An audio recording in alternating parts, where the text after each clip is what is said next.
Good evening, everyone, and welcome into this week's edition of the Milford Informer. I am your host, Tim Coet. We are dedicating much of our time on the Informer this week to the upcoming Milford Town election. With Election Day less than 2 weeks away, we want to give you a chance to meet and hear from each of the candidates in the 3 contested races on the ballot. We do have a few non-election items to bring you a little bit later on in the show as well. Let's take a look at everything we have coming up in our top stories rundown. Tonight, we'll update you on a busy week in Milford politics with a look back on 3 different candidate forums held around town. Also tonight, Milford TV member correspondent Caitlin Mobilia will have a report on last weekend's Crossroads Clubhouse Pancake Breakfast. And also tonight, hear from a trio of Hopedale High School students as they discuss ways the greater Milford community can help students from the DECA program participate in an exciting educational opportunity. Over the last week and a half, 3 different town organizations have held candidate forums, giving different demographics in the community a chance to meet and interact with individuals running for selectmen, school committee, and the Board of Library Trustees. We're going to show you highlights from each of those forums. We start with the Citizens for Milford candidate forum, which took place last Wednesday. We want to give you an opportunity to hear from each candidate individually, so here's a portion of the opening statements made by each candidate who participated in the forum. My name is Jennifer DeMontian, and I am running for re-election to the Library Board of Trustees. I'm a lifelong Milfordian with a precocious 7-year-old daughter who will also grow up here. I've worked in finance, customer service, management, and as a community advocate, so I have a diverse and applicable set of skills that will continue to benefit the Library Board of Trustees. The Milford Town Library is a true cornerstone to the Milford community, and my objective is to continue to do everything possible to help maintain and improve upon the existing programs, policies, services, and technology it offers. I will work to ensure that everyone in our community can enjoy the library today and in the future. The Milford Town Library should always be a safe, welcoming, and comfortable place for anyone in the community to use. My name is Margaret Myatt, and I'm running for the Board of Trustees of the Milford Town Library. I am seeking your support and your vote. I'm running because I am a huge fan of the library, and I want to contribute to its continued success. I had served as a library for 3 terms, or 9 years, from 1998 to 2007, and I enjoyed my service tremendously. Back then, I did not seek re-election because of a job change, but now I am retired, and I have time and enthusiasm to serve again. I've lived in Milford for 35 years, and I've demonstrated my commitment to the town in many ways. As I mentioned, I was a library trustee in the past.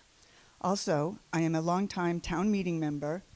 I serve on the Milford Commission on Disability, and I was the first president of the Friends of the Milford Upper Charles Trail. Milford is a great town, and I really enjoy giving back to it with my time and my service. My name is Laura Siarmacoli in Jemmy. My husband and I have 3 daughters, ages 7, 5, and 2. I'm a lifelong Milford resident, having graduated from Milford High School in 1999. I am a graduate of College of the Holy Cross and Northeastern University, where I earned my master's in accounting and my MBA. I worked in public accounting for 5 years at Ernst & Young before making a career change to become a teacher. I want to use my experience as a teacher, a parent, and a businesswoman to have a positive impact on our educational system. I am looking to take the next step, having already participated on PTO boards, school councils at Shining Star and Brookside for the last 4 years. I have a very solid understanding of the issues facing our children in our schools today. My name is Megan Hornberger, and I am a candidate for school committee. I am a graduate of Milford High School and Providence College, where I earned my undergraduate degree in psychology.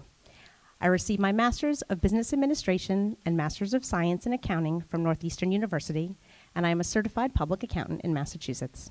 I come to the table with 18 years of professional experience that will be particularly valuable in this role.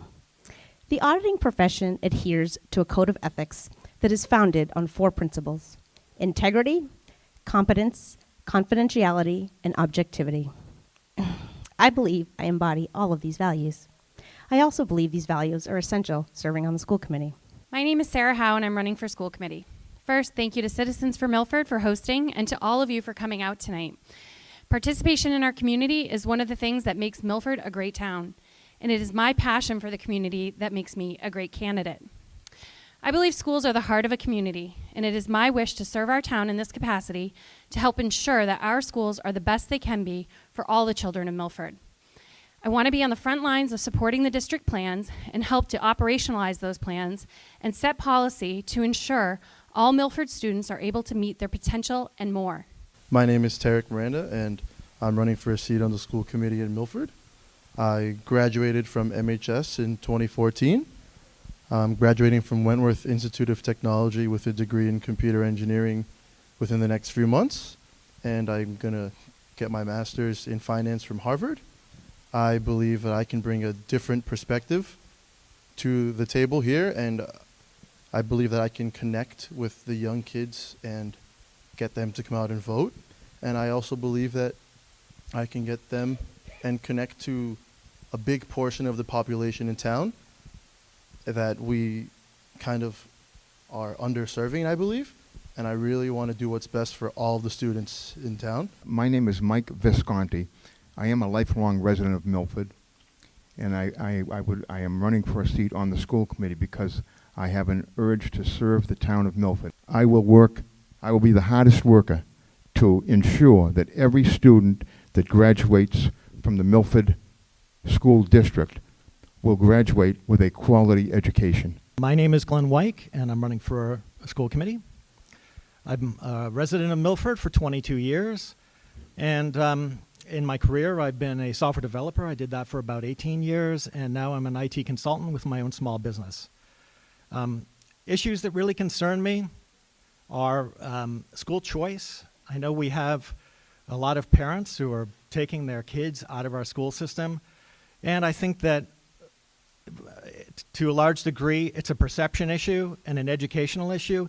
We need to tell the parents about the great programs we have at Milford schools. My name is Christopher Wilson. I'm running for a seat on the school committee.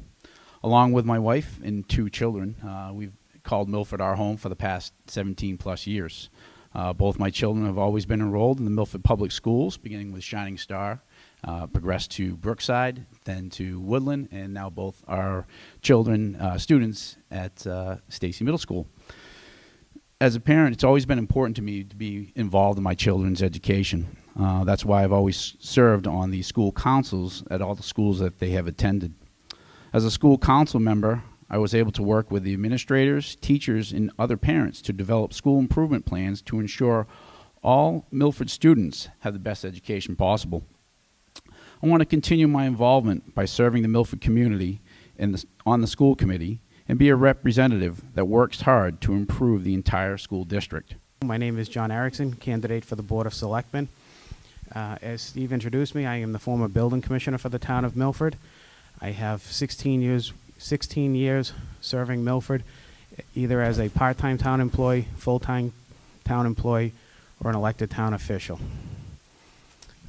In my years of public employment, I grew to understand town government from the inside out, working closely with virtually all of the town departments, from police, fire, Board of Health, planning, engineering, finance, and selectmen's offices. I've gained an insight that I really don't think many people can gain without having lived those experiences. I've enjoyed serving as your selectman for the last 3 years, and I hope to serve for 3 more. It's a great deal of work to do it right, but it's very rewarding. Whether it's keeping a tight rein on finances, negotiating the acquisition of the water company, or collectively bargaining with our employees, it's been an honor to serve. I've had the opportunity to work with some very talented people. I've been able to get to know them and their families. Holding monthly office hours has allowed me to have personal meetings with constituents who prefer to meet face-to-face rather than over the phone or email. I've also received hundreds of calls and emails from constituents, and I've tried my best to be timely and responsive. On a personal note, there's no other place where Lisa and I want to raise our son. We want Caleb to grow up here and for him to see all that Milford has to offer. For the first time, high school students were given an opportunity to participate in their own candidate forum. Last Thursday, the Milford Citizens for Fairness sponsored a candidate forum over at Milford High School, where the class of 2018 did not hold back, asking candidates for selectmen and school committee some tough questions. Here are some highlights from the high school forum. In politics, the people who show up are the people who get a say. And all of us who don't show up, we're going to be at the whim of those who do. And I would encourage you to show up and vote, and I would encourage you to get involved in sort of influencing voters, not only because you have a stake in it, but because it's an opportunity for you to make a real impact in your community. Is there any particular reason why you think that we as high school seniors who will be leaving the school very soon, for some of us forever, why we should vote for either one of you? That's a great question, and I think if I went back 24 years to your age and we're sitting with you, I'd probably have the same question. If you're going to vote, which I hope you do, I would just say that there's enough information and through forums and certainly in the press on things that are important to me, things that are important to John. I think really you look at each candidate, you look at the paths, and you make that decision on your own. I mean, I think that, you know, I have a child now, certainly much younger than you folks. He's 9 years old that I'm raising, and I'm raising in this town. So I'm hoping that a lot of things that you folks would like to see on a positive level, I would agree with too, and want to see, you know, my son experience, especially as he gets through and comes to Milford High School. I'm a former teacher. I taught for 3 years. I taught 8th grade. I always joke that even though that was some time ago, I learned more from my 8th graders than I think they actually learned from me in my English language arts class. And you guys have a lot to offer, especially now in this world, in the current environment we're in. You're paying attention, you're engaged, and you know, people got to give you guys the credit that you deserve, because you're a much more educated group of 18-year-olds than I think generations before you. And I think in some cases you're growing up a lot, probably much faster than I would like you to, but that's the world we live in. So, but whatever decision you make, good luck. Thank you. That's absolutely a great question, and I think it's a very simple answer. I think you should vote for one of us. If you're a registered voter, if you live in this community, and if you care about this community. If you move on from Milford High School and move away and never come back, you have friends and family members here that will be affected by the outcome of this election. Possibly not drastically. Will and I, we share a number of the same goals for the town of Milford, but we definitely have drastically different approaches to managing town government and what we think will be effective means to get to our goals. There are many high schools where open campus is a privilege for certain seniors, where seniors are allowed to have open blocks in their schedule, where they do not have a scheduled class. And if they meet certain prerequisites, say like they have a minimum GPA, good attendance, good conduct, they're permitted to come and go off of campus when they have that open block. So say if the open block falls during the first period of the day, the student doesn't need to come in at the regular start time, they can come in during the second period of the day. Or let's say if we have a 6-period day, if their open block falls in the 6th period, they can leave early. I think that's a great idea, and I would really push for that. If you're an exceptional student performing very well, you should be rewarded for that, and that's part of treating them as young adults. And I mean, I don't know how much they can do in the 50 minutes that they can leave class or leave the school and come back, but they could use their time well, I hope. If not, they can go grab a bite to eat somewhere, have a little better lunch, a little change it up.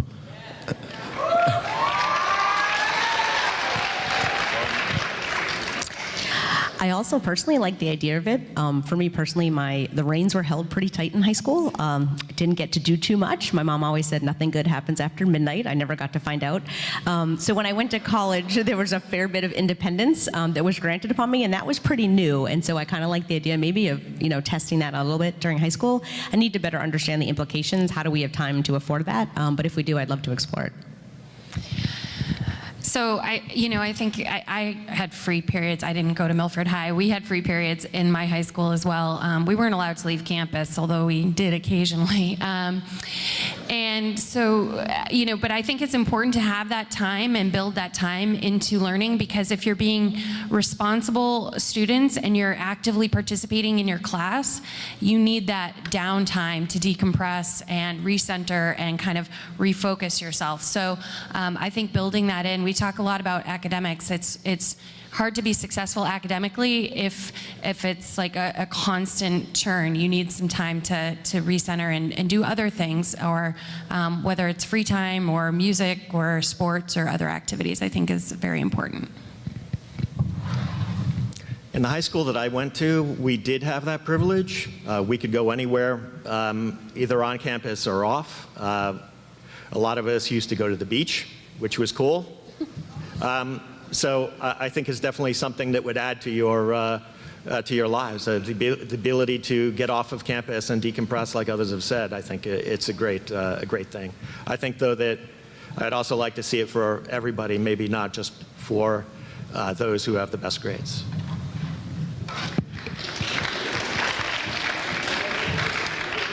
So I would support looking into the open campus initiative and seeing, you know, what students would have the opportunity to do during that free block. So maybe it's a personal project, maybe it's a senior project of some sort.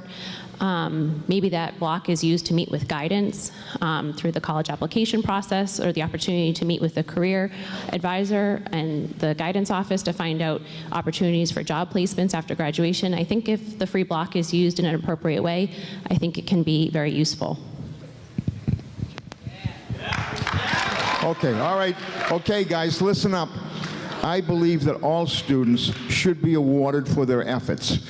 I would like it to be done in a way so the students that are not able to attain a free block are not discouraged and are encouraged to try harder and receive the free block maybe next time around.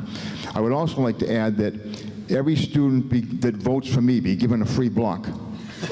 Thank you. There was yet a third candidate forum held this past Monday morning. This time it was the Ruth Ann Bleakney Senior Center playing host, not only to the candidates in the contested races, but all candidates appearing on Milford's April 3rd ballot. The Senior Center Forum did have its contentious moments, most notably when incumbent selectman Will Kincaid was challenged by a community member over a perceived lack of transparency among the current Board of Selectmen. We're going to show you a portion of the lengthy question that was raised, along with responses from both Selectman Kincaid, along with his challenger, John Erickson. This question is directed to Selectman Kincaid, and it has to do with transparency in local government, the marijuana referendum, housekeeping articles, and quality of life. So my question is, how does an issue that would have such a great impact on the quality of life in Milford become a routine housekeeping article? First of all, I think it's also fair to know that Dr. Heller isn't here as a neutral party figuring out which candidate he's going to vote for. He's a John Erickson supporter with a sign in his yard, which is fine, but I think that that's also part of transparency. Second of all, I may have misspoke when I talked about the majority of the votes that I consider housekeeping articles. Again, firefighter toll roads, fundraising, things of that nature.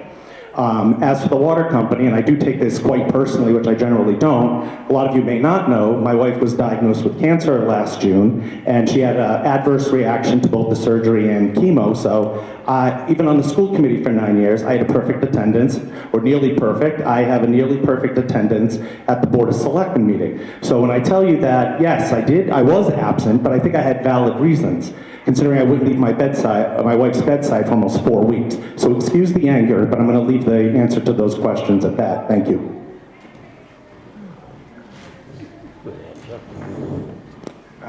To speak about transparency in town government, it's a message I've been trying to deliver for the past few months during this campaign, is that we have leadership right now that makes controversial votes, important votes, without discussion and without explanation, and that's the biggest fail that I think this leadership has right now.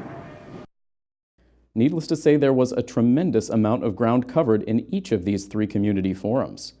We encourage residents to check out our full coverage of each of these forums, both on our Milford TV channel or on YouTube. And as we mentioned last week, several of our member-produced shows are continuing to air interviews with the candidates right up until Election Day. Make sure you check out both 30 Minutes with the Town Crier as well as That Milford Show to check out those interviews. Now on to our next top story. Our good friends over at the Crossroads Clubhouse held one of the area's most beloved fundraising events last weekend. It was the annual St. Patrick's Day Pancake Breakfast, which was held over at the Clubhouse in Hopedale, and our own Milford TV member Caitlin Mobilia traveled out to the event. So let's turn it over to Caitlin for the details.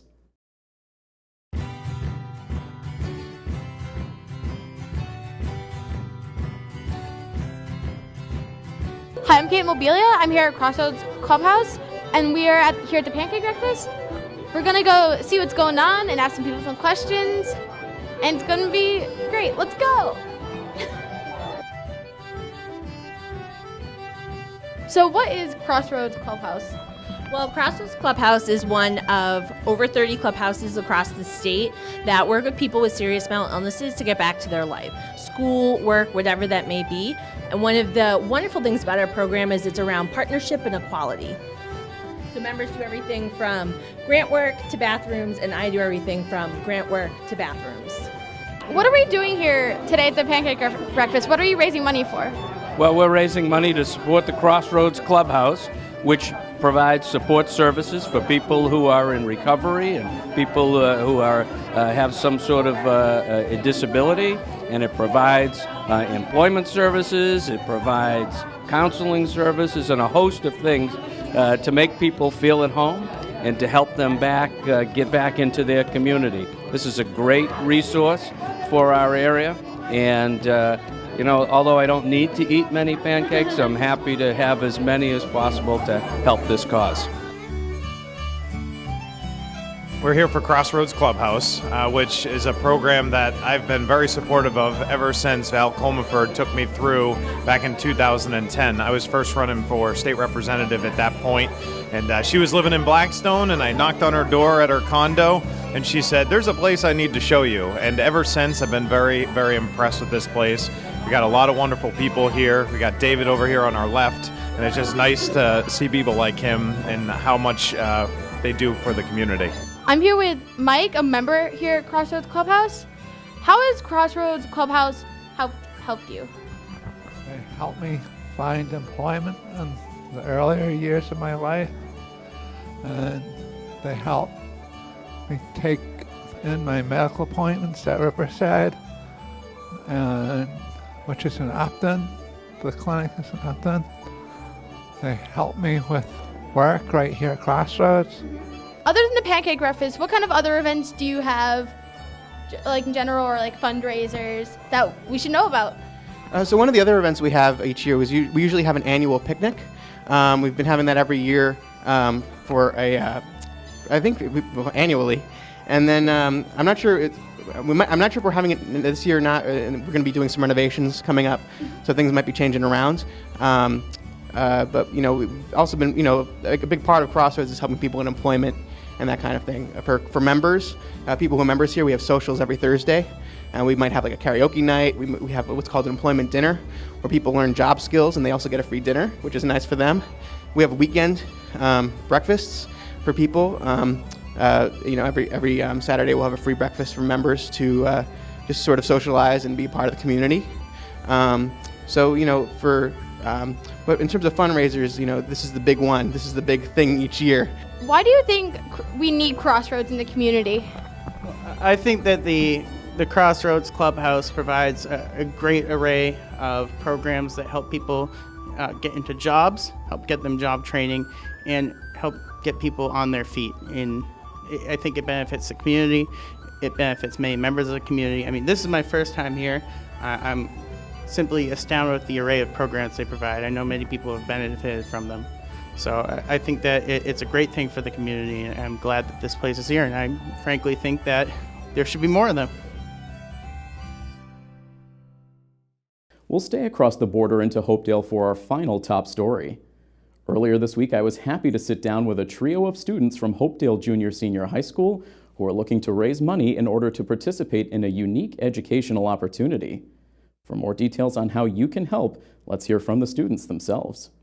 Hello, I'm Colin Shagru. I'm Ben Tamouche. I'm Josh Weaver. And we're all seniors at Hopedale High School.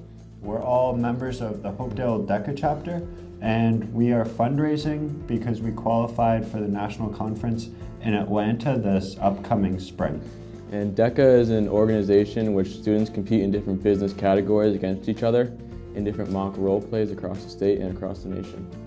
So throughout the year, we did a financial literacy promotion plan. So we planned a financial literacy fair for all the students of our school, or the juniors and seniors of our school, and also had a few events like Day in the Park and Back to School Night, which we interacted with parents, just talked about the importance of saving and financial literacy in general. So all these events have been geared towards fundraising and teaching about financial literacy. Fundraising for the state's competition, which we went to earlier this March. And now we're headed to Atlanta, which is a national competition. I personally am headed to Atlanta for my Celtics promotion project that I did with two of my close classmates. And pretty much we had to create a mock commercial for the Celtics, and we were chosen unanimously by the Celtics organization to present to the Celtics and as the winners.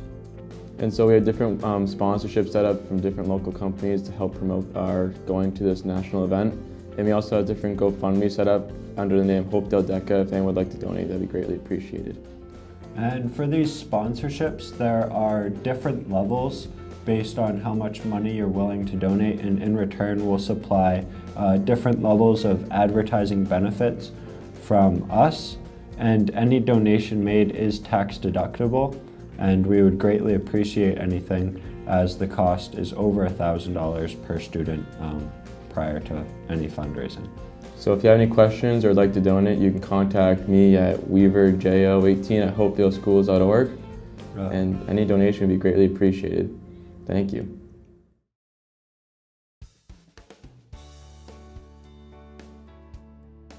Coming up on Saturday, the Brookside Parent-Teacher Organization will be hosting Brookside's Got Talent. Students of Brookside will be showing off their singing, dancing, and entertainment skills in this Hollywood-themed talent showcase. The afternoon will be complete with a red carpet, paparazzi, and all the glitter and glam of Tinseltown. Brookside's Got Talent is happening this Saturday, March 24th, over at the Stacy Middle School Auditorium beginning at 1 p.m. Tickets to the event are $5. For last-minute info or tickets, you can contact Molly Ozier at molly.s.ozier@pjc.com. And coming up on Sunday, join the Claflin Hill Symphony Orchestra as they hold their family concert matinee.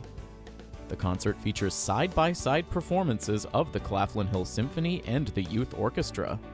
There will also be an instrument petting zoo held both before and after the performance. This is a great first symphony experience for children and families. The family concert is taking place on Sunday, March 25th at Milford Upper Town Hall beginning at 3 p.m. For more information or to purchase tickets, log on to claflinhill.org.